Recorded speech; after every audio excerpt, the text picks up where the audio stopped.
അടുത്ത 2 വർഷത്തിനകം അബുദാബിയിൽ 17 പുതിയ സ്കൂളുകൾ പ്രവർത്തനം ആരംഭിക്കും.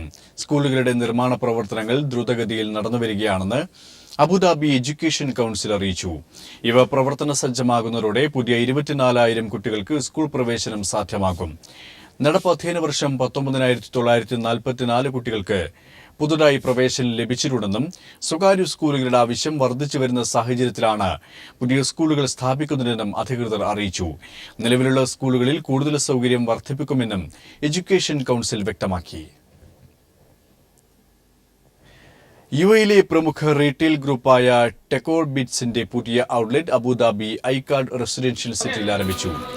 ടെക്കോർ ബിറ്റ് ചെയർമാൻ പൊയിൽ അബ്ദുള്ള ഷെയ്ഖ് ജുമ എന്നിവരാണ് ഷോറൂം ഉദ്ഘാടനം ചെയ്തത്.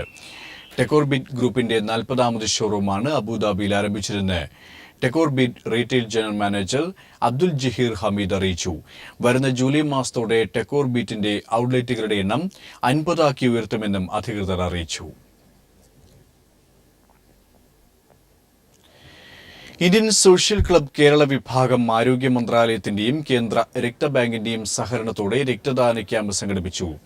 മസ്കറ്റ്, ഗാല, സിബ് ബർക്കാത്ത് തുടങ്ങി വിവിധ ഭാഗങ്ങളിൽ നിന്നും 100 കണക്കിന് ആളുകൾ പങ്കെടുത്തു.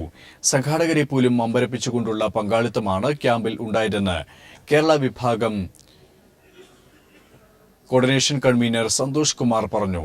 വരും ദിവസങ്ങളിലും ഇന്ത്യൻ സോഷ്യൽ ക്ലബ് ഇത്തരം ക്യാമ്പുകൾ കൂടുതലായി സംഘടിപ്പിക്കുമെന്നും സംഘാടകർ അറിയിച്ചു.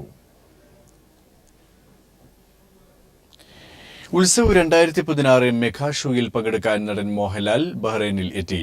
മോഹൻലാലിനെ കാണുന്നതിനായി നിരവധി പേരാണ് ബഹ്റൈൻ ഇന്റർനാഷണൽ എയർപോർട്ടിൽ ആഗമന കവാടത്തിൽ തടിച്ചുകൂടിയത്. ബിഗ് ഫേസ് ഈവന്റ്സ് മുരളീധരൻ പള്ളിയത്തിന്റെ നേതൃത്വത്തിലാണ് ഉത്സവ് 2016 മെഗാ ഷോ ഒരുക്കുന്നത്.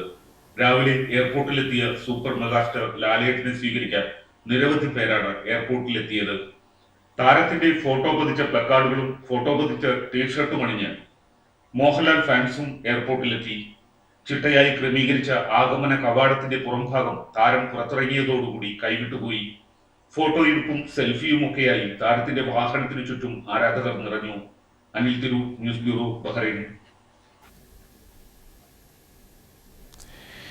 ആർട്ട് ഓഫ് ലിവിംഗിന്റെ ലോക സാംസ്കാരികോത്സവം സംസ്കാരത്തിന്റെ കുംഭമേളയെന്ന് പ്രധാനമന്ത്രി നരേന്ദ്രമോദി. വിവാദങ്ങൾക്കിടെ 3 ദിവസം നീണ്ടുനിൽക്കുന്ന ലോക സാംസ്കാരികോത്സവത്തിന് ദില്ലിയിലെ യമുന തീരത്ത് തുടക്കമായി. പരിസ്ഥിതിക്ക് ദോഷം വരുത്തിയതിന് ചുമത്തിയ 5 കോടി രൂപ പിഴയടക്കാൻ നാഷണൽ ഗ്രീൻ ട്രിബ്യൂണൽ ശ്രീ രവിശങ്കറിന് 4 ആഴ്ച സമയം അനുവദിച്ചു. വിവിധ രാജ്യങ്ങളിൽ നിന്നുള്ള കലാകാരന്മാർ പങ്കെടുത്ത കലാപ്രകടനങ്ങളോടെയാണ് ആർട്ട് ഓഫ് ലിവിംഗിന്റെ 35ാം വാർഷികത്തോടനുബന്ധിച്ചുള്ള ലോക സാംസ്കാരികോത്സവത്തിന് യമുന തീരത്ത് തുടക്കമായത്. പ്രധാനമന്ത്രി നരേന്ദ്രമോദി ചടങ്ങ് ഉദ്ഘാടനം ചെയ്തു. സാംസ്കാരിക വൈവിധ്യത്തിന്റെ കലവറയായ ഇന്ത്യക്ക് ലോകത്തിന് ഏറെ സംഭാവനകൾ നൽകാനുണ്ടെന്ന് പ്രധാനമന്ത്രി പറഞ്ഞു. ഇന്ത്യയുടെ സംസ്കാരം ലോകത്തിനു മുന്നിൽ എത്തിക്കാൻ ശ്രമിക്കുന്ന ശ്രീ രവിശങ്കറിനെ അഭിനന്ദിക്കുന്നു. കലയുടെയും സംസ്കാരത്തിന്റെയും കുംഭമേളയാണ് ലോക സാംസ്കാരികോത്സവമെന്നും നരേന്ദ്രമോദി പറഞ്ഞു. അതേസമയം പരിസ്ഥിതിക്ക് ദോഷം വരുത്തിയതിന് ചുമത്തിയ 5 കോടി രൂപ പിഴയടക്കാൻ ദേശീയ ഗ്രീൻ ട്രിബ്യൂണൽ ആർട്ട് ഓഫ് ലിവിംഗിന് 4 ആഴ്ചത്തെ സമയം അനുവദിച്ചു. കർഷക സംഘടനകൾ നൽകിയ ഹർജി പരിഗണിക്കവേ ജയിലിൽ പോയാലും പിഴയടക്കില്ല എന്ന ശ്രീ രവിശങ്കറിന്റെ പ്രസ്താവനയിൽ ട്രിബ്യൂണൽ അതൃപ്തി പ്രകടിപ്പിച്ചു. ശ്രീ രവിശങ്കറിൽ നിന്നും ഇങ്ങനെയൊരു നിലപാട് പ്രതീക്ഷിച്ചിട്ടില്ലെന്നും ജസ്റ്റിസ് സ്വതന്ത്രകുമാർ പറഞ്ഞു. പിഴയടക്കില്ല എന്ന മുൻ നിലപാട് മാറ്റി ട്രിബ്യൂണൽ ഉത്തരവിന് വഴങ്ങിയ ശ്രീ രവിശങ്കർ പിഴയടക്കാൻ 4 ആഴ്ച സമയം വേണമെന്ന് അഭ്യർത്ഥിച്ചു. ഇത് ട്രിബ്യൂണൽ അംഗീകരിച്ചു. ആദ്യ ഗഡുവായി 25 ലക്ഷം രൂപ അടച്ചതിന് ശേഷമാണ് പരിപാടിയുമായി മുന്നോട്ടു പോകാൻ ഗ്രീൻ ട്രിബ്യൂണൽ അനുമതി നൽകിയത്. News bureau, Delhi. കനയ്യകുമാർ ഉൾപ്പെടെ 8 JNU വിദ്യാർത്ഥികൾ രാജ്യദ്രോഹ കുറ്റം ചെയ്തിട്ടില്ലെന്ന് സർവകലാശാല അന്വേഷണ സമിതിയുടെ റിപ്പോർട്ടിന്റെ അടിസ്ഥാനത്തിൽ വിദ്യാർത്ഥികൾക്കെതിരായ സസ്പെൻഷൻ പിൻവലിച്ചു. കന്നയുടെ നിലവിലെ സസ്പെൻഷൻ കാലാവധി ഇന്ന് പൂർത്തിയാകവെയാണ് സസ്പെൻഷൻ പിൻവലിക്കുന്നതായി സർവകലാശാല അറിയിച്ചത്. ഫെബ്രുവരി 9, 11 തീയതികളിൽ JNUവിൽ നടന്ന സംഭവങ്ങൾ അന്വേഷിക്കാൻ മുതിർന്ന പ്രൊഫസർമാർ ഉൾപ്പെട്ട അന്വേഷണ സമിതിയെ VC നിയമിച്ചിരുന്നു. അന്വേഷണം പൂർത്തിയാക്കിയുള്ള റിപ്പോർട്ടും സമിതി VCക്ക് നൽകി. ഈ റിപ്പോർട്ടിന്റെ മുഴുവൻ വിശദാംശങ്ങൾ വ്യക്തമായിട്ടില്ല. കൺട്രി വിത്തൌട്ട് പോസ്റ്റ് ഓഫീസ് എന്ന സെമിനാറാണ് JNUവിൽ നടന്നതെന്നും ഇതിനിടയിൽ ചില ആളുകൾ പുറത്തുനിന്ന് സ്ഥലത്തെത്തിയെന്നും അന്വേഷണ സമിതി കണ്ടെത്തി. കന്നയും മറ്റു വിദ്യാർത്ഥികളും സ്ഥലത്തെത്തിയവരോട് ID പ്രൂഫ് ചോദിക്കുന്നതായാണ് CCTV ദൃശ്യങ്ങളിൽ ഉള്ളതെന്നും അന്വേഷണ റിപ്പോർട്ടിലുണ്ട്. നേരത്തെ കന്നയ്യ രാജ്യദ്രോഹ മുദ്രാവാക്യം വിളിച്ചെന്ന് ആരോപിച്ചാണ് ദില്ലി പോലീസ് അറസ്റ്റ് ചെയ്തത്. തുടർന്ന് ഇക്കാര്യങ്ങൾ വ്യക്തമാക്കുന്ന വീഡിയോ തെളിവുകൾ ഇല്ലെന്നും പോലീസ് കോടതിയെ അറിയിച്ചിരുന്നു. ഇതിന് പിന്നാലെയാണ് വിദ്യാർത്ഥികൾ കുറ്റവിമുക്തരാണെന്ന് കണ്ടെത്തിയുള്ള അന്വേഷണ report. News bureau, Delhi. Kerala Congress Jacob ഗ്രൂപ്പിൽ ആഭ്യന്തര കലാപം രൂക്ഷം. അങ്കമാലി സീറ്റിനെ ചൊല്ലിയുള്ള തർക്കത്തെ തുടർന്ന് ജോണി നെല്ലൂർ ഔഷധി ചെയർമാൻ സ്ഥാനം രാജിവെച്ചു. അങ്കമാലിയുടെ കാര്യത്തിൽ വിട്ടുവീഴ്ചയില്ലെന്നും ഇനി ഉഭയകക്ഷി ചർച്ചയ്ക്കില്ലെന്നും ജോണി നെല്ലൂർ പറഞ്ഞു. അതേസമയം ജോണി നെല്ലൂർ രാജിവെച്ചത് തന്നോട് ആലോചിക്കാറിയെന്ന് അനൂപ് ജേക്കബ് വ്യക്തമാക്കി. അങ്കമാലി സീറ്റ് ജേക്കബ് ഗ്രൂപ്പിന് നൽകില്ല എന്ന് താൻ പറഞ്ഞിട്ടില്ലെന്ന് പി തങ്കച്ചൻ പറഞ്ഞു. പ്രയാസം അറിയിക്കുക മാത്രമാണ് താൻ ചെയ്തതെന്നും തങ്കച്ചൻ പറഞ്ഞു. ജേക്കബ് വിഭാഗം ആവശ്യപ്പെട്ട 4 സീറ്റുകൾ സംബന്ധിച്ചും കോൺഗ്രസ് നേതൃത്വം തീരുമാനം പറഞ്ഞില്ലെന്ന് ജോണി നെല്ലൂർ വ്യക്തമാക്കി. അങ്കമാലി പിറവം സീറ്റുകളുടെ കാര്യത്തിൽ വിട്ടുവീഴ്ചയ്ക്കില്ല, ഇനി ഉഭയകക്ഷി ചർച്ചയ്ക്ക് താനില്ലെന്നും ജോണി നെല്ലൂർ വ്യക്തമാക്കി. 2011 അവസാന നിമിഷം മൂവാറ്റുപുഴ സീറ്റ് കോൺഗ്രസ് ഏറ്റെടുത്തു. പകരം പാർട്ടി ആവശ്യപ്പെടാതിരുന്ന അങ്കമാലി സീറ്റ് വിട്ടുനൽകി. മത്സരിച്ച് പരാജയപ്പെട്ട സീറ്റാണെങ്കിലും അത് ജേക്കബ് ഗ്രൂപ്പിന് അവകാശപ്പെട്ടതാണെന്നും ജോണി നെല്ലൂർ ചൂണ്ടിക്കാട്ടി. പാർട്ടിയെ വലിയ തോതിൽ അപമാനിച്ചു. സീറ്റ് ചർച്ചയിൽ വ്യക്തിപരമായി എന്നെയും അധിക്ഷേപിച്ചു. UDF നേതൃത്വം UDF ഗവൺമെൻറ് അനുവദിച്ച് നൽകിയ ഔഷധി ചെയർമാൻ സ്ഥാനം ഞാനിപ്പോൾ രാജിവെക്കുകയാണ്. അതേസമയം അങ്കമാലി സീറ്റ് നൽകാനാവില്ലെന്ന് പറഞ്ഞിട്ടില്ലെന്നും പ്രയാസം അറിയിക്കുക മാത്രമാണ് ചെയ്തതെന്നും UDF കൺവീനർ പി തങ്കച്ചൻ പറഞ്ഞു.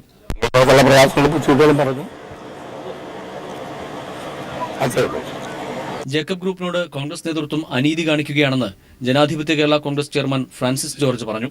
എത്ര ചെറിയ കക്ഷിയാണെങ്കിലും ആ കക്ഷിയുടെ അധ്യക്ഷൻ അദ്ദേഹം മത്സരിച്ചിരുന്ന സീറ്റിൽ അദ്ദേഹത്തിന് നൽകില്ല, അതല്ല വേറെ എന്തെങ്കിലും ഒരു ക്രമീകരണം പോലും നടത്തില്ല എന്ന് പറയുന്നത് തികഞ്ഞ അവഗണനയും തെറ്റുമാണ്. അങ്കമാലി സീറ്റ് അനുവദിച്ചില്ലെങ്കിൽ പാർട്ടി വിടുന്നതടക്കമുള്ള കാര്യങ്ങൾ ജോണി നെല്ലൂർ ആലോചിക്കുന്നുവെന്നാണ് സൂചന.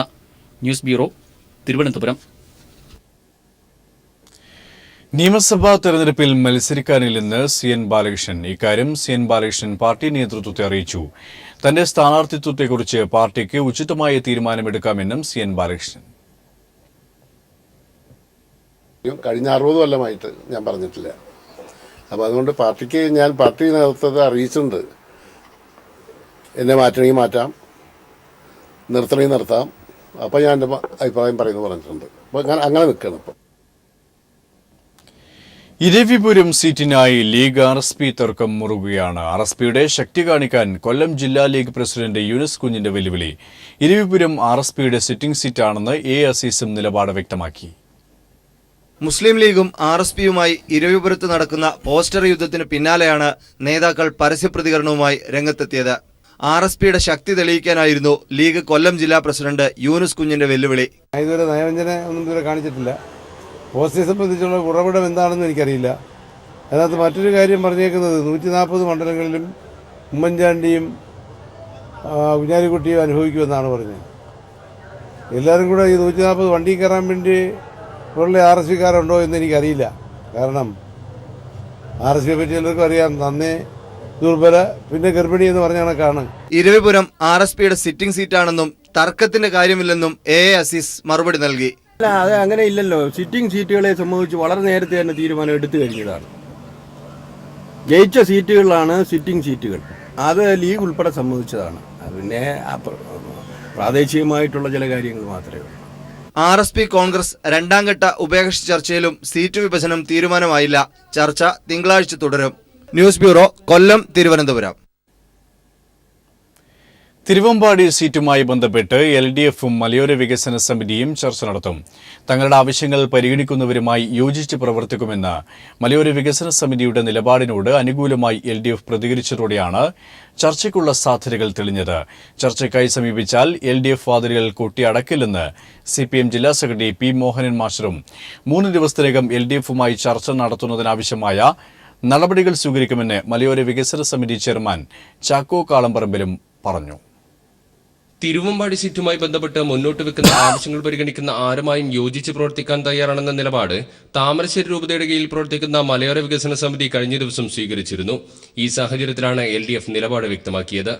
UDF സർക്കാരിന്റെ ജനവിരുദ്ധ നയങ്ങൾക്കെതിരെ നിലപാട് സ്വീകരിക്കുന്ന ആരും ചർച്ചയ്ക്ക് തയ്യാറായി മുന്നോട്ട് വന്നാൽ LDF വാതിലുകൾ കൊട്ടിയടക്കില്ലെന്ന് CPM ജില്ലാ സെക്രട്ടറി P മോഹനൻ മാസ്റ്റർ പറഞ്ഞു. മലയോര കർഷക ജനതയെ വഞ്ചിച്ചിരിക്കുന്നു എന്നുള്ള വികാരം പ്രകടിപ്പിച്ച് പരസ്യമായി രംഗത്ത് വരുന്നവർ ഒരാശയവിനിമയത്തിന് തയ്യാറായാൽ വാതിൽ കൊട്ടിയടക്കേണ്ട കാര്യം ഞങ്ങളെ സംബന്ധിച്ചിടത്തോളം ഇല്ല. കൃഷിക്കാരുടെ താല്പര്യങ്ങൾ പരിരക്ഷിക്കുന്നതിന്, അതുപോലെ ഇതര ജനവിഭാഗങ്ങളുടെ താല്പര്യം പരിരക്ഷിക്കുന്നതിന് ഇതിനോടെല്ലാം നിഷേധ നിലപാട് സ്വീകരിച്ച ഗവൺമെൻറ്റിനെതിരായിട്ട് വികാരം പ്രകടിപ്പിക്കുന്നതിന് മുന്നോട്ട് വരുന്ന ആരുമായിട്ടും ആശയവിനിമയം നടത്തും.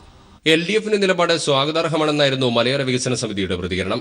ചർച്ച നടത്തുന്നതിനാവശ്യമായ നടപടികൾ അടിയന്തരമായി സ്വീകരിക്കുമെന്ന് മലയോര വികസന സമിതി ചെയർമാൻ ചാക്കോ കാളമ്പറമ്പിൽ പറഞ്ഞു. അത്തരത്തിലൊരു സമീപനം ഉണ്ടെങ്കിൽ അതിന് തീർച്ചയായിട്ടും ഞങ്ങൾ സ്വാഗതം ചെയ്യുന്നു. അതിൻ്റെ തുടർ നടപടികളുമായിട്ട് തീർച്ചയായിട്ടും ഞങ്ങൾ മുമ്പോട്ട് പോകും.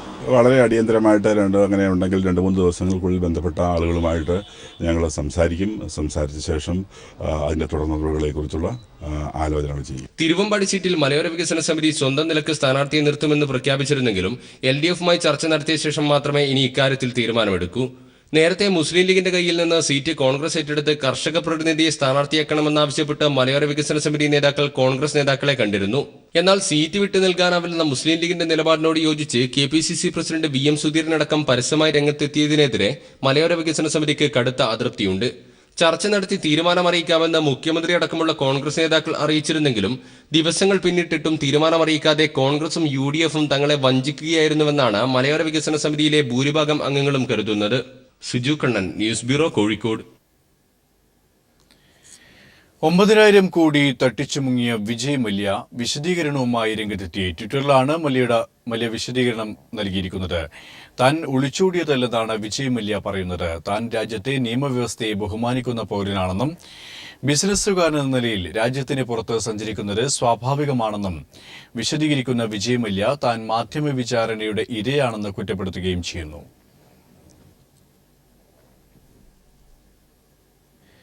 വിജയ് മല്യ നാടുവിട്ടതോടെ മല്യയുടെ കൂട്ടുകാരിയും മനസ്സുകൊണ്ട് വിദേശത്തേക്ക് കടക്കുന്നുവെന്നാണ് റിപ്പോർട്ടുകൾ.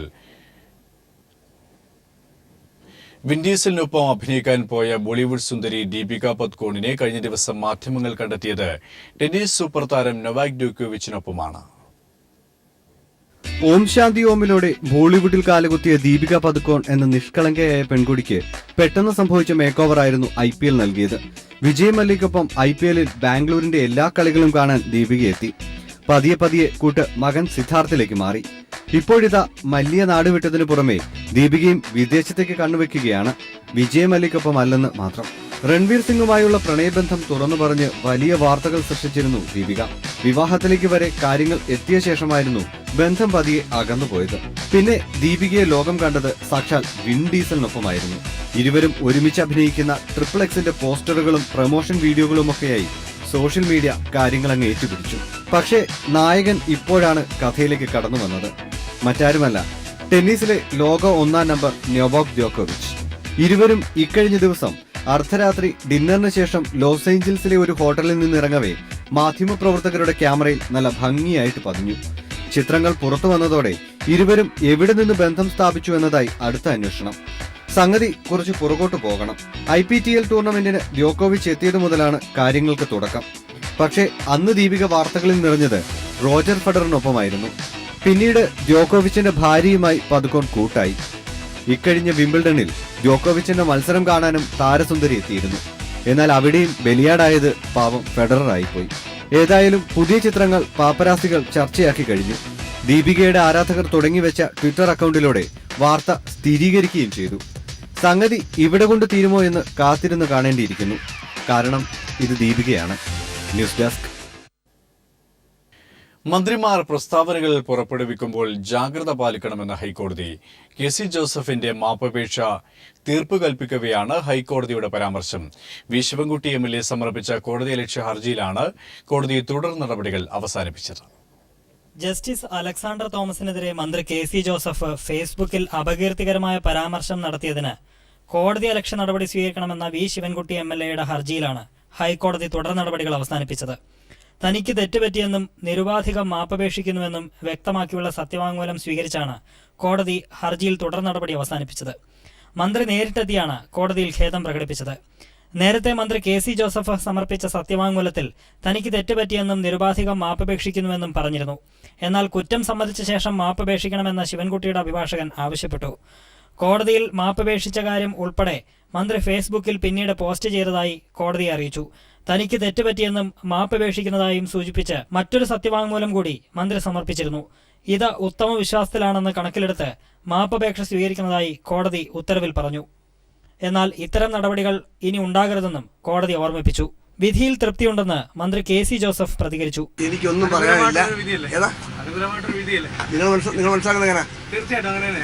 കുറ്റം സമ്മതിച്ച സാഹചര്യത്തിൽ KC ജോസഫ് മന്ത്രിസ്ഥാനത്തിരിക്കാൻ യോഗ്യനല്ലെന്ന് തെളിഞ്ഞിരിക്കുകയാണെന്ന് V ശിവൻകുട്ടി MLA പറഞ്ഞു. സ്ഥിരമായി തന്നെ ഇങ്ങനെ രാഷ്ട്രീയ ലക്ഷ്യം വെച്ചുകൊണ്ട് ജഡ്ജിമാരെയും കോടതികളെയും പരിഹസിക്കുന്ന KC ജോസഫിന്റെ മാപ്പും കുറ്റസമ്മതവും തീർച്ചയായിട്ടും അദ്ദേഹത്തിന് ആ സ്ഥാനത്തിരിക്കാൻ തന്നെ യോഗ്യത അല്ല എന്ന് തെളിയിച്ചിരിക്കുകയാണ്. News bureau, Kochi. ഗതാഗത വകുപ്പ് സേവനങ്ങൾ സ്വകാര്യവൽക്കരിക്കാൻ സർക്കാർ ഒരുങ്ങുന്നു. വാഹനങ്ങളുടെ താൽക്കാലിക രജിസ്ട്രേഷൻ സ്വകാര്യ മേഖലയ്ക്ക് നൽകാൻ തീരുമാനിച്ച് സർക്കാർ ഉത്തരവിറക്കി. താൽക്കാലിക രജിസ്ട്രേഷൻ ഓൺലൈനാക്കാനുള്ള മുൻ തീരുമാനം അട്ടിമറിച്ചാണ് ഉത്തരവിറങ്ങിയത്. ഉത്തരവിന്റെ പകർപ്പ് പീപ്പിൾ TV ലഭിച്ചു. നിയമവിരുദ്ധമായി പ്രതിവർഷം 350 കോടി രൂപ ഹാൻഡിലിംഗ് ചാർജ് എന്ന പേരിൽ ഉപഭോക്താക്കളിൽ നിന്നും തട്ടിയെടുക്കുന്ന വാഹന ഡീലർമാരെ സഹായിക്കുന്ന തീരുമാനമാണ് ഗതാഗത വകുപ്പ് കൈക്കൊണ്ടിരിക്കുന്നത്. Transport commissioner Tomin J. Thachankary സർക്കാരിന് സമർപ്പിച്ച ശുപാർശയുടെ അടിസ്ഥാനത്തിൽ വാഹനങ്ങളുടെ താൽക്കാലിക രജിസ്ട്രേഷൻ സ്വകാര്യ മേഖലയ്ക്ക് നൽകാൻ തീരുമാനിച്ച് ഗതാഗത വകുപ്പ് ഉത്തരവിറക്കി. ഉത്തരവിന്റെ പകർപ്പ് പീപ്പിളിന് ലഭിച്ചു. രാജസ്ഥാൻ, ഹരിയാന തുടങ്ങിയ സംസ്ഥാനങ്ങളെ ഉദാഹരിച്ചാണ് കേരളത്തിലും വാഹന സേവനങ്ങൾ സ്വകാര്യവൽക്കരിക്കുന്നത്. താൽക്കാലിക രജിസ്ട്രേഷൻ ഓൺലൈനാക്കാൻ അനുമതി നൽകണമെന്ന് കാണിച്ച് 17/12/2015 ടോമിൻ J. തച്ചങ്കിരി സർക്കാരിന് കത്തു നൽകിയിരുന്നു. തുടർന്ന് ട്രാൻസ്പോർട്ട് കമ്മീഷണർ തന്നെ 29/12/2015 വാഹന ഡീലർമാരുടെ യോഗം വിളിച്ചു ചേർത്താണ് താൽക്കാലിക രജിസ്ട്രേഷൻ ഡീലർമാർക്ക് നൽകാൻ തീരുമാനിച്ചത്. എന്നാൽ ഇമെയിൽ വഴി അറിയിപ്പ് നൽകി നടത്തിയ ഈ യോഗത്തിന്റെ മിനിറ്റ്സ് രേഖപ്പെടുത്തിയിട്ടില്ല. ദുരൂഹമായ യോഗ തീരുമാനത്തിന്റെ പിന്നിൽ കോടികളുടെ ഇടപാടുകൾ നടന്നുവെന്ന ആക്ഷേപം ഇതിനോടകം ഉയർന്നിട്ടുമുണ്ട്. ഗതാഗത മന്ത്രിയുടെ അറിവോടെയാണ് താൽക്കാലിക രജിസ്ട്രേഷൻ സ്വകാര്യ മേഖലയ്ക്ക് നൽകാൻ തീരുമാനിച്ച് സർക്കാർ ഉത്തരവിറക്കിയിരിക്കുന്നത്. എന്തായാലും ഗതാഗത വകുപ്പിന്റെ പുതിയ തീരുമാനം വാഹന ഡീലർമാർക്ക് പൊതുജനങ്ങളെ കൊള്ളയടിക്കാൻ നിയമപരമായ പരിരക്ഷ നൽകുന്നതാണ്. Leslie John, Idukki. P. ജയരാജന്റെ കാര്യത്തിൽ തെളിവെടുപ്പല്ല, മാധ്യമ വിചാരണയാണ് നടക്കുന്നതെന്നും ഇതിന് ബോധപൂർവം CBIയും ജയിൽ അധികൃതരും ഒത്താശ നടത്തുകയാണെന്നും MV ജയരാജൻ. അതേസമയം P. ജയരാജന്റെ റിമാൻഡ് കാലാവധി ഏപ്രിൽ 8ലേക്ക് കോടതി നീട്ടിവെച്ചു. 9, 10, 11 തീയതികളിൽ രാവിലെ 9 മണി മുതൽ വൈകുന്നേരം 6 മണി വരെ CPIM ജില്ലാ സെക്രട്ടറി P. ജയരാജനെ CBI ജുഡീഷ്യൽ കസ്റ്റഡിയിൽ ചോദ്യം ചെയ്യാമെന്നായിരുന്നു കോടതി ഉത്തരവ്.